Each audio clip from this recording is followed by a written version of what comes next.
Hi, this is James Pereira. So today I want to discuss about how you as a business owner or a manager or leader in a small business organization on how to become a better coach. And I have got 8 lessons from the Apple TV Plus movie from last year titled The Shrink Next Door. And firstly, that a leader or a business owner has to be a great coach. Coaching is one of the essential skills. Any manager or any leader who has people reporting to him or her have to become good at, if not great at. So, what I've extracted, the 8 lessons from the series, The Shrink Next Door, are the 8 differences between coaches and psychiatrists. And at the end, you will discover why you should not be a psychiatrist, but rather be a coach, an effective coach. And that's the only way that you are going to boost or get your employees to improve their performance at work. And stick around till the end, where I shall reveal what I believe is the singular commonality between a coach and a psychiatrist, or rather, the employee and the patient of the psychiatrist. So, the 8 lessons that I'm going to be revealing to you in this video are firstly from that movie that I mentioned, The Shrink Next Door, as well as from my discussions and observations of people who I know have mental health issues and are seeing psychiatrists. And thirdly, from my work with psychiatrists through my clients. So, lesson number one is that psychiatrists have all the time in the world with their patients. Whereas you, as a coach, as a leader, as a business owner, you definitely need to ensure that your employees are improving by a certain level, by a certain time. So, what I'm referring to here are smart goals. They have to be time bound, they have to be specific, they have to be measurable. These are 3 major components. As a coach, you need to be cognizant of when you are coaching your employees. Lesson number 2 is that a psychiatrist has no need for action plans. So, what I'm trying to say is that at the end of a session, the psychiatrist need not find out from the patient what they are going to do until their next appointment. But you, as a coach, best practice is that every time you end a coaching session, no matter how long it takes, could be 5 minutes, it could be 50 minutes, you need to ensure that your employee has an action plan that they are going to implement before the next session. Lesson number 3 is that psychiatrists, fortunately, when everything else fails, they have a mental health drug that they can fall back on. And most psychiatrists would prescribe a medicine or a drug to their patients, whether they're depressed or they're undergoing psychosis or bipolar disorder or any other disorder, including anxiety. And as a coach, you have no magic pill that you can rely on. There are no drugs that you can prescribe unless you're a medical doctor. And there are no supplements, although there have been supplements which show that it can improve anxiety and certain mental health status, but that's not your job. And this is what boggles my mind when I read articles, including sometimes on HBR and other research journals, leadership journals, where they say that you, as a coach, you should not be diagnosing or treating mental health disorders. And this is what boggles my mind. You are a coach. You have not been trained as a medical doctor or as a psychiatrist. So there's no way that you have the expertise or even the know-how, the knowledge on how to diagnose someone as suffering from any of the mental health disorders. So for me, it doesn't make any sense when somebody says you as a coach, you should not be diagnosing and treating their mental health. As a coach, as a business owner, business leader, your only job, your only interest is to make sure that the person, your employee, the person you're coaching, who needs to their performance, improve their performance. That's your end goal at the end of the day. As Marshall Goldsmith says, your end goal as a coach is to deliver results, to make sure that the person you're coaching delivers the results. That's about it. Lesson number 4 is that for a psychiatrist, if you have not noticed, you do not terminate your patient if they don't improve, because ultimately there is no goal.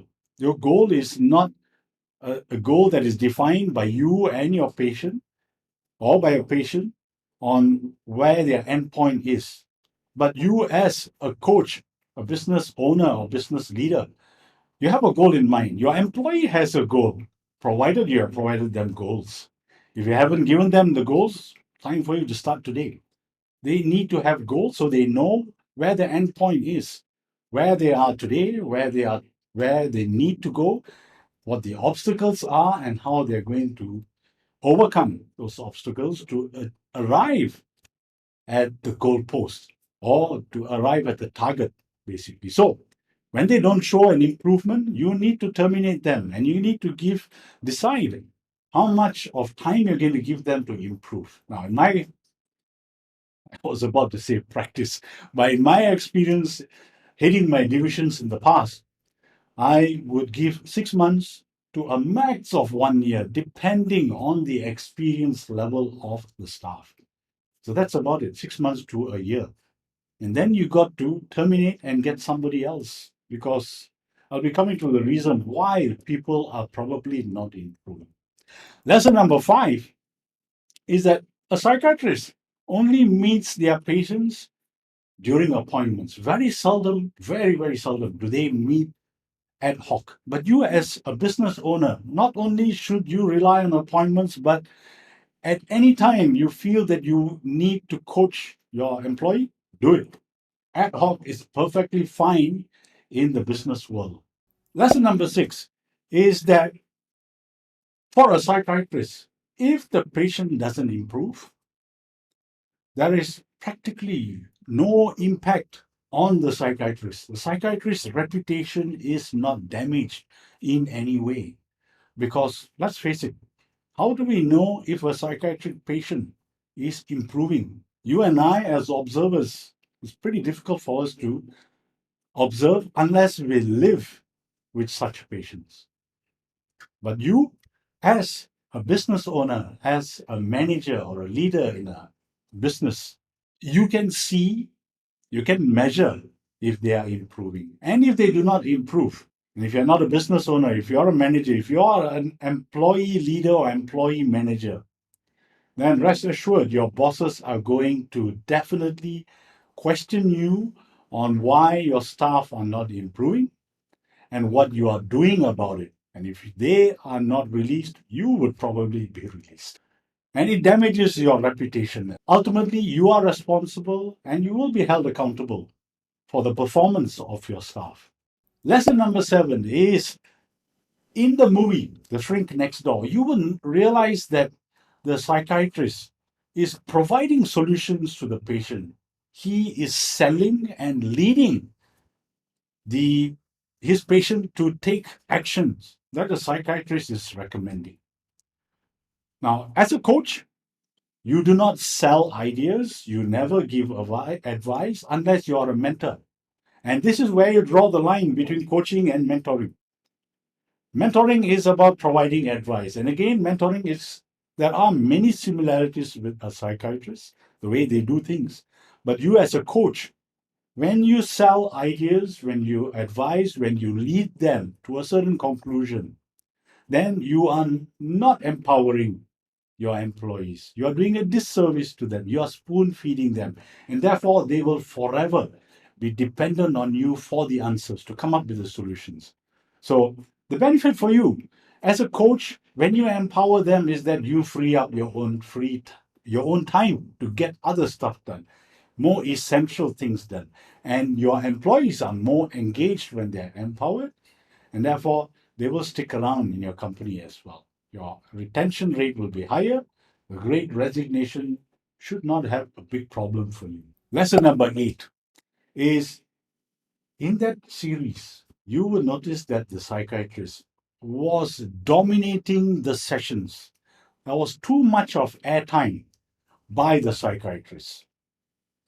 Now, you as a coach, if you really want to empower your employees, then you need to listen and prompt them and probe them with the questioning skills that I have revealed in a previous video. You should not be talking too much.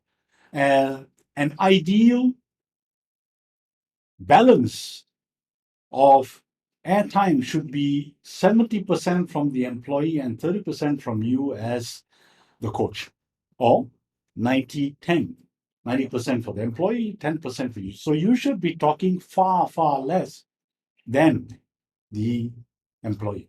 Now, talking about listening, I want to share with you what I discovered on the website Inc. They published a recent article, How to Be an 18-Second Entrepreneur. And they were sharing research done by Tom Peters, who says that within 18 seconds of initiating a conversation with an employee, bosses always interrupt. Imagine that within 18 seconds, the boss has already jumped in with a thought in his mind, which was probably preempted and prepared way before the discussion. Or he felt that he had to play the role of a mentor and jumps in with a suggestion. So, listening is one of the major skills that you as a coach need to develop. Now, the one area that I find coaches and psychiatrists being similar, or rather, the employee and the patient or psychiatrist being similar is, I believe, in the 7th episode or the 8th episode of The Shrink Next Door, you would have realized that when Will Ferrell, who was playing the patient, decided that he needed to change, that's when things started moving. And that's where you will observe an employee will only improve once they have decided, I need to change.